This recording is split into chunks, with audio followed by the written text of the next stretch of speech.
Good afternoon, everybody, and welcome again to Procrastinator's Pit Stop. We have another amazing guest for you today. We have with us Tina English, affectionately known as Dr. Love. Tina began as Austria's pioneering relationship coach before evolving into a global dream life mentor, speaker, and author. Drawing on her expertise across relationships, health, and personal development, she brings warmth, positivity, and inspiration to every conversation. Tina, welcome to the show. Thank you for having me. It's a pleasure to be here. Well, we definitely appreciate having you here, and we have a lot of things to dig into. But as is customary on the show, we do have an icebreaker question. And the question for you today is, which cartoon character do you resonate with the most and why? I think it's Belle, not only because I played her, but I think this is such a story. She goes out to find nothing and then she finds something and she's afraid of. But she had to push through. And pushing through actually brought her the life that she dreamed of and even better. And I think this is such a great metaphor for what I do and actually what is also my story, because I think overcoming our biggest fears gives us in the end the dream life that we never dreamed of. I really love that, and I love that definition for you as well, especially given what you do. Why don't you tell us a little bit about your journey and how you got to be where you are today? Well, my journey is it started completely different. I was in sports. I was doing professional sports. I was snowboard racing. I had an accident. I had to go through it. The doctors told me initially that I might not be able to walk again, but I didn't like the doctor, so I didn't really believe him. And that was my fortune, because the other doctor just said, I got this. He didn't say I want to walk again or anything, but I heard I walk again. And this is what I did and what I believed and what I fought for. And actually 6 weeks after I was again back on the snowboard, was really fast. After that, I had some really good seasons. And actually one day when I won a race that I thought was really important for me, I found myself in the car on my way home. And I thought wow, if this is what happiness feels, that's not enough. Because I imagined that after this big success that I rated as to be a big success, I would be really happy and I would be really like full of this energy, but I felt just like before. Nothing changed. And probably in that moment, I realized that I wasn't so happy before. I was always waiting for the outside event. I mean, I wasn't conscious about that at that time. But now I can say that I was waiting from something coming from the outside. And when it came, I realized it wasn't what I was waiting for. And that actually brought me on my journey. I went to, let's say, pure countries. In my case, it was Cuba. And I lived there for quite a while to understand what happiness is. I worked there also. And I learned so much about the other way of finding happiness, because these people, they don't have anything. Like Europe, America, we have money, or we have possessions, and we thrive on that. But that actually is an outside thing, and that doesn't make you happy. And in Cuba, I discovered something. These people, they had nothing, but they had such happiness inside of them, and they were bringing it to the world, and some love and family life that I wasn't knowing in this way. And that brought something more to my life. And when I came back to Austria, I needed to integrate that. I needed to find a balance, because in Austria, I cannot live without money. I have to have money, but I don't want to lose what I just found. And there was one thing when I came home, I thought wow, I had such an experience, because coming home, I only realized how much I have changed, inside, what I brought with me. And I thought oh my God, I think everyone should go through such an experience like that. And my idea of how I want to create my life at that moment was, I want to help people, of course, not to go to Cuba or something like that, but to be happier in their life. And the relationship coach, that was just because I didn't know where to start. And I asked some friends when I did the education towards this, and they said well, you should be a flirt coach. You're good at that, which wasn't the wonder, because in Cuba, people are flirty and I was trained by them. So I started on this, and this is actually, I evolved to do relationships, not just singles. I wrote a book about the topic, and this is how I became Austria's first relationship coach. And this is where the story started. Then after that, it was okay, I teach people how to find love. Then I help people in relationships, but in the end, it's the individual who needs to be happy, to be ready to really have this great relationship. And this was also because of another accident that I had in my life, where I really got paralyzed for a time. And I got back again to walking. So this is my thing, obviously. And this was a moment because I was in Mongolia. I jumped off a horse and there was nothing before. I just fell and I couldn't walk in this moment. And for me, it was like, oh my God, this is how fast you die. And this is how it basically can end. Like any time, there are no signs, nothing. And after a phase of real deep depression, for me, it was clear that I need to change everything in my life now. Everything that is not in place, like where I'm not yet happy. Because I think in the face of death, I cannot say I wasn't close to death, but I was for the first time conscious that how fast it can happen.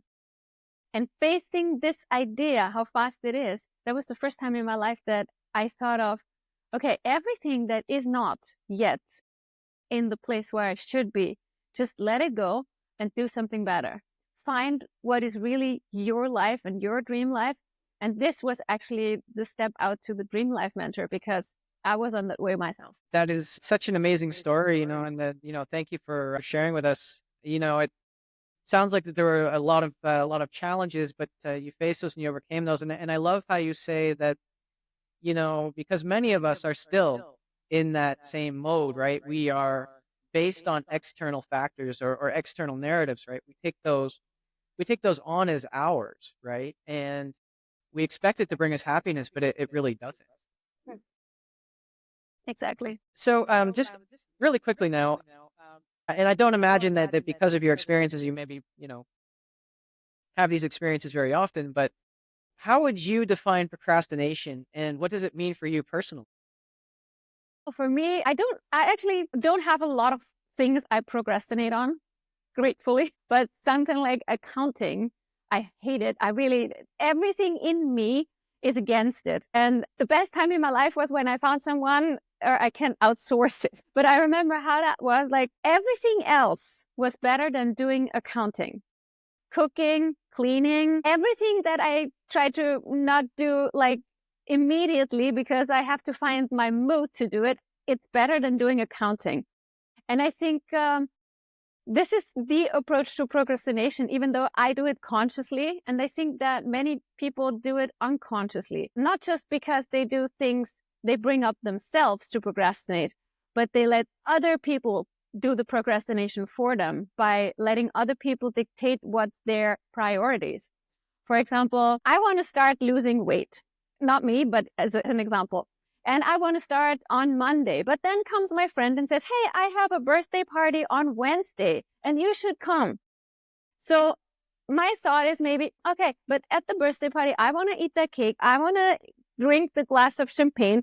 So I already screwed my diet if I start on Monday. So I'm not going to start this Monday. I'm going to start the other Monday. And then another friend comes and another friend, and the diet is always like procrastinating. It's going further and further and further. And this is what I really feel is procrastination when it comes from the outside. And both the inner procrastination and the outer procrastination, it stops you so much from getting closer to your goal. It holds you back all the time. And it's not even conscious because you think you have a good excuse to do it or not do it in that case. That's interesting. Thank you for sharing that. I mean, and it's very true. A lot of times we think about, all the internal factors, but we don't necessarily think about how the external factors affect us as well. So what would your maybe go-to solution be for procrastination? If you say like this New Year's, we all get together, we say, yeah, we're going to lose weight starting in the New Year. Oh no, we got all those leftovers. We're definitely going to not start until 2 weeks after those are gone, and then you have Valentine's Day with all the chocolates and then, all these external things. So what would your advice be? So for losing weight, my advice is always when it's in you, it doesn't serve you anymore. So when it's in the trash, it's the same. Like inside, it's a trash. If you put it in and you're not really feeling that you want that, then you use yourself as a trash. Then put it in the trash immediately. I mean, yes, you bought it. It's true. But if you don't enjoy it, it doesn't mean anything. And it's better to get the good food. That is what I first would say towards the food, so people can have another mindset, because I think mindset is the first thing that we have to try to change when it comes to procrastination. They have to understand why they're doing it. The easiest advice from outside, from me, for a person that wants to get doing things, is just do it. Don't think about it. I know it's very difficult. So I guess the best advice that you can do or you can give to someone is set a little bit of time aside every day for whatever goal it is that you want to do. And this is the date with yourself, with your goal. And just if you would have your date, the first date with that person that you really think you want to spend your life with, and you would never cancel that date. I mean, you are the person that you need to spend your life with. You don't have a choice. You will. So do not cancel that date, ever. And if you don't feel like it, like, the going to the gym thing, like, oh no, today I'm so tired. Get the shoes on, go there. Don't think about it. Just don't think about it. You do it. And once you're done it, you have something you to be proud of, to celebrate. And this is actually a milestone. Every time you put the shoes on, even though you didn't want to, you reached a milestone and you create a habit. A little while, 30 days, it's what's being said, but it is a little bit different for everyone. But after, let's say, about a month, you have created a habit, and then it's not so difficult anymore. And after a while, let's say a year, there's a day you cannot do sports. You go like, oh, I want to do sports. Where can I put it? Because you miss it. It's already a part of you. So the only trick that you have to do is you have to be a little bit stronger than your brain, the part of the brain that doesn't want you to do it. It holds you back. Excellent. I like that you say that, and mindset does play such an important role in it. Just swinging back a little bit back to your book. I'm always interested in talking to people about when they write their books, because I personally have a lot of respect for people who actually write books, because I always said I'd never write one. I did write one. I'm not going to go into it right now. Congratulations. But yeah, you wouldn't say that if you knew what it was. But I always ask this, because they say that writing a book is 98% procrastination and 2% is actually writing the book. How true is that for you? From the outside, I would say it's 100% true. But from the inside, I'd say it's not. Because there is something to the brain that people don't used to know. And it's that when you're bored, when you're just sitting around or you do random tasks like cooking or cleaning the car, your brain is working, actively creative working. So I think for me, I always take this and I say it's my preparation time. So when I don't have an idea that sets me off right now, I do stupid stuff. So my brain can actively work on what I want to go back to. And as soon as an idea comes up, I can drop it because it's just a random task. And I go to my computer and I write. So I think this is the take on it. And I think it's very, very important if you want to get creative to really have this nonsense time. And nonsense, I don't mean like watching TV. I mean like really do stupid, repetitive things that you get bored, because people don't usually get bored when they watch TV. But the boring thing, the boring time, it's so, so good for the brain. This is also why children should always get bored to be really creative, because this is how they train their mind to imagine all these beautiful stories and stuff like that. And it's so healthy. Also for us, daydreaming is really good for the brain. Interesting. So if you want to write a book, find the most boring thing you can do and just do it until the book comes out. Well, you should have a little bit of a goal, maybe a little bit of a plan. But once there's this writer's blockage or things like that, you know where you need to go, but you miss this, the connecting part. And then it's really a good idea to go to this really boring stuff. It's going to come. For me, it was sports. Like when I was running, I was super creative because I was bored. Interesting.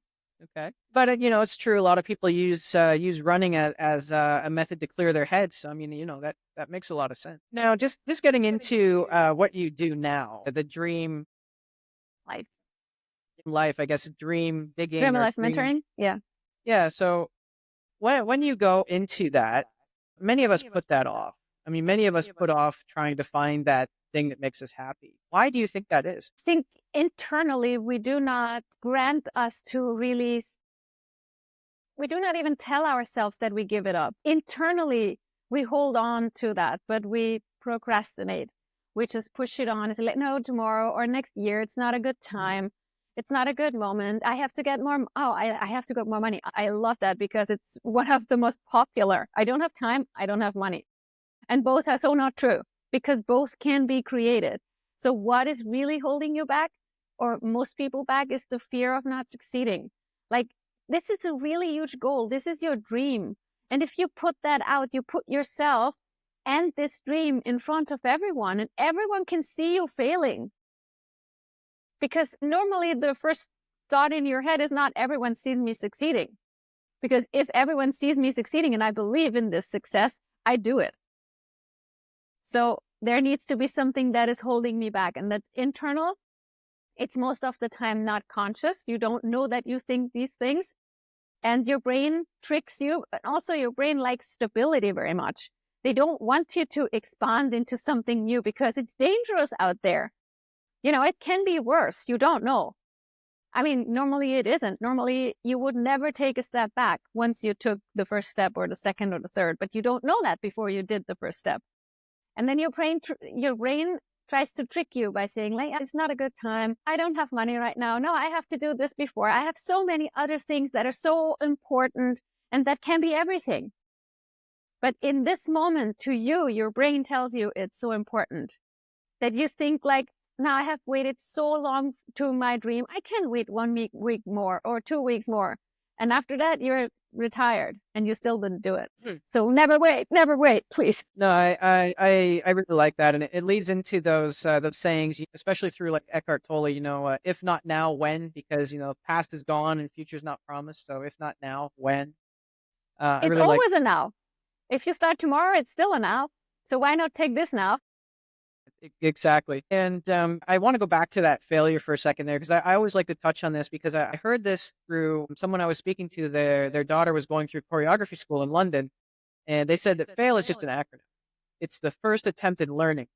So, did you have that same mentality when you were going through school and you were learning? And actually, that's where a lot of us get that mentality. We don't want to look, incompetent or dumb or any other label you want to give it in front of our peers, right? So that's why we don't try. But, we're actually sticking those into our subconscious and not even realizing. Yeah. And also in school, we are judged all the time. Like, this is the marks. So you have an A, you have a B, or a 1 or a 5, wherever you are in. It doesn't matter what you are rated on, but you're rated. And you fail, you have the potential to fail. And when you fail, you don't pass and you are not granted to the next step.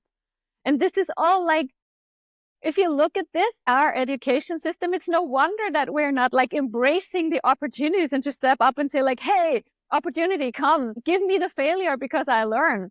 In school, you didn't learn that learning is to make failures into success. A failure is a failure, and you just failed, and no one said like, yes, the next time you're going to do it. No, they said like, you have to learn, you have to blah, blah. They just put everything in your mind that you were not enough at that time. And if you would approach it with a different mindset, like saying like, okay, now I have learned what doesn't work and I can do it differently the next time, and just keep walking, that'd be completely different mindset. I like that. And it's actually refreshing, because I'll be the first to admit that, I do a lot of commentary on the education system, but not specifically from that angle. I normally go at it from, it's designed to, get us used to rules, get us conditioned, almost like Pavlov, because we got bells going off, right? Do this, do that, conform. It's not producing dreamers. It's not producing innovators or business owners. It's producing cogs for the machine, which is fine. Not everybody's a dreamer, but maybe they should be given that choice. Yeah. I think it should be at least a little bit supported. Because normally in school, dreamers, they're like, oh my God, the outsider should be. I mean, every artist at a point is a dreamer, especially the one that do creative arts, like with their hands or painting or something like that. You have to be a dreamer to imagine those things. So yeah, we should really support these people to bring this out, this whatever they have inside.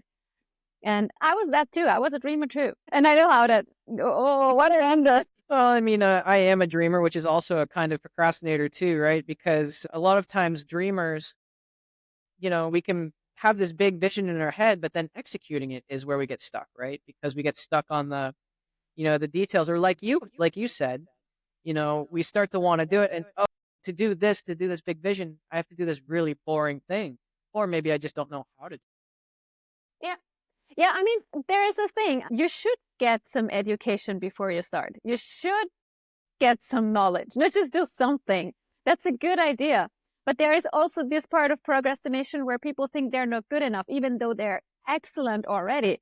But they want always more and more information because before they think they are ready to start. And that's another thing where people procrastinate. So actually, at some point, when you got some education, you have to start. You can get more education on the way, but actually the first step is still you have to do it at some point.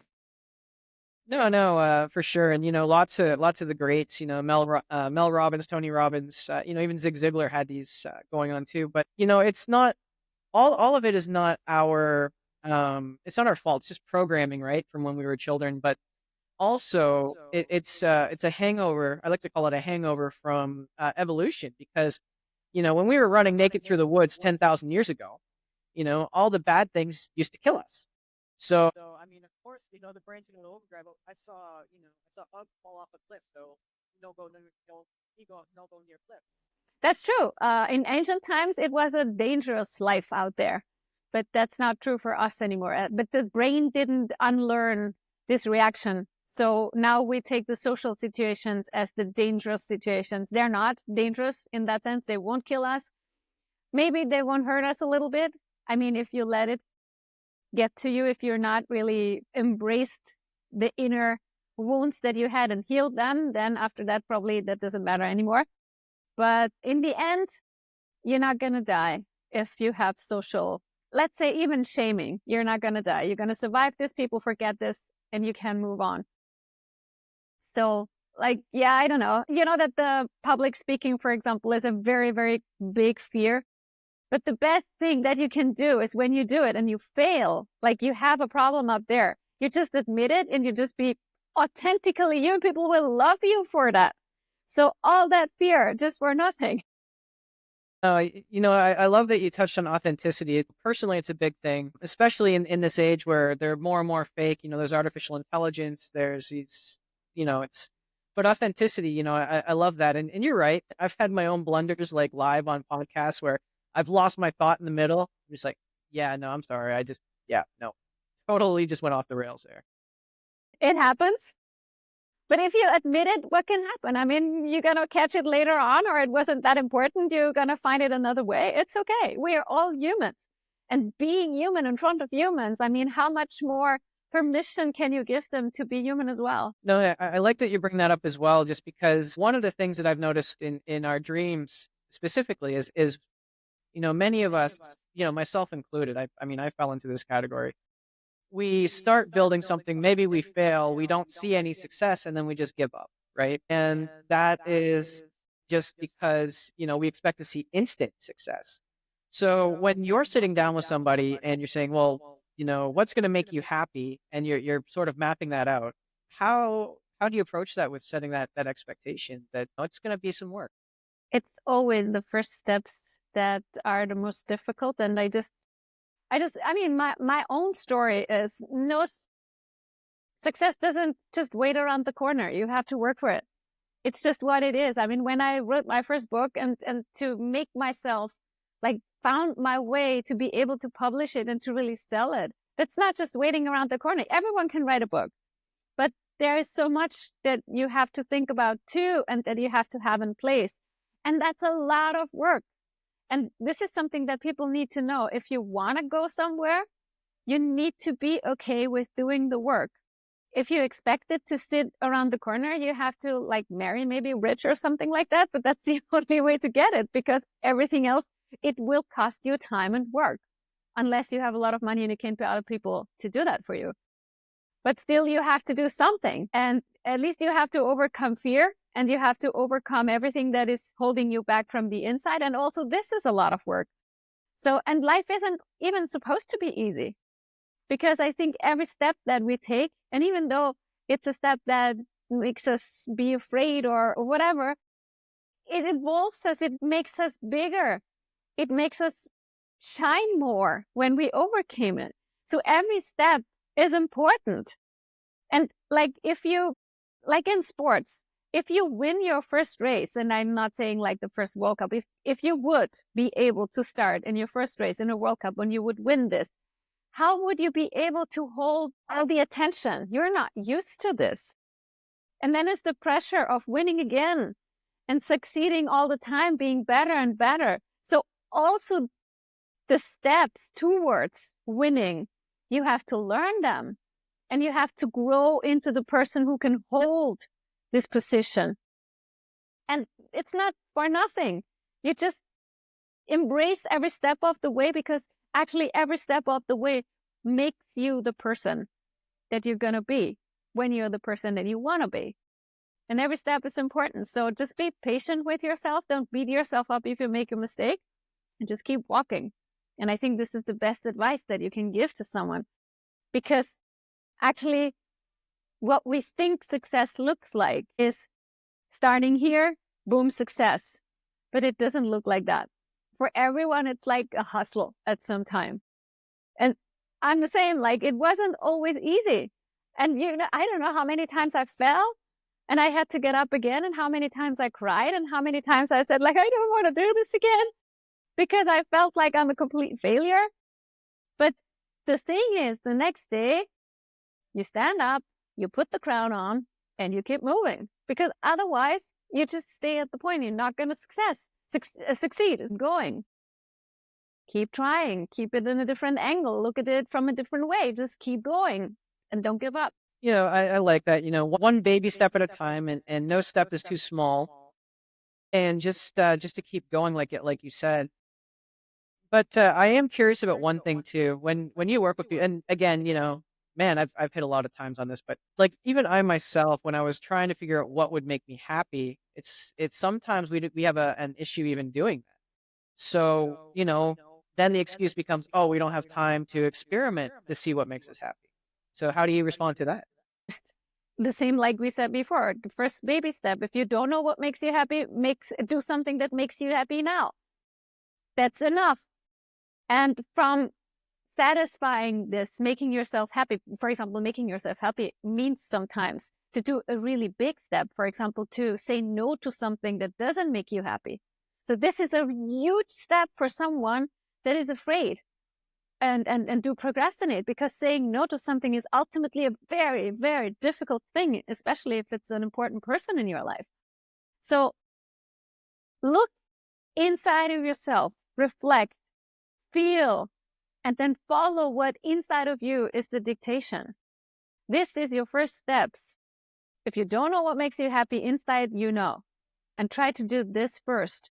And the more you give room and space to this happiness, the more you learn to be happy. And the more you embrace and feel this happiness, the more you will know the nuances. What does make me more happy? What does make me less happy? And you will approach towards more and more happiness. You will be open to more and more happiness. And then you will find the way to where you want to be.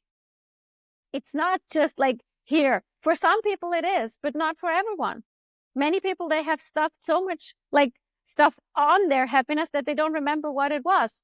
So just undo this step by step. The way that you put it on, that you lost it, discover it back again. So find fun in the process. I think that's a good way to say it, because you can't change it anyway. You have to go somewhere. So then go somewhere where you find happiness. It's a good way. I really like that. And, so look for the fun and the rest will follow, right? Look for the joy and the rest will follow. Yeah, I think the joy is important. The fun sometimes comes from forgetting the real way and just watching TV or distracting yourself. So find the joy. I like that. And just to, being respectful of your time. I know it's late over there and I know it's the holidays coming up. I really appreciate you. Just before we start to wrap things up, is there anything that you feel I should have asked today, or any point I should have asked about that I didn't touch on today? Well, for me, what I always like to say is to everyone out there that is listening, please, whatever you think is holding you back, just do a mini little step. Just open the window 1 millimeter and look what's out there. And if you like it, try to open it a little bit more. You don't have to do everything in one step. You don't have to do everything in one day, but at least try to be a little bit more happy, because this is what you're meant to be. And this is what your life needs to look like. And you deserve that. Excellent. A very powerful note to end on here. Again, Tina, thank you so much for joining us, especially during this holiday season. I mean, everybody's got a very chaotic schedule. We know that. And again, once again, to all our listeners, thank you for tuning in. And, just remember, if you can't find that inspiration or motivation for yourself today, maybe just go out and try to be that motivation and inspiration for someone else. And we'll see you again next time.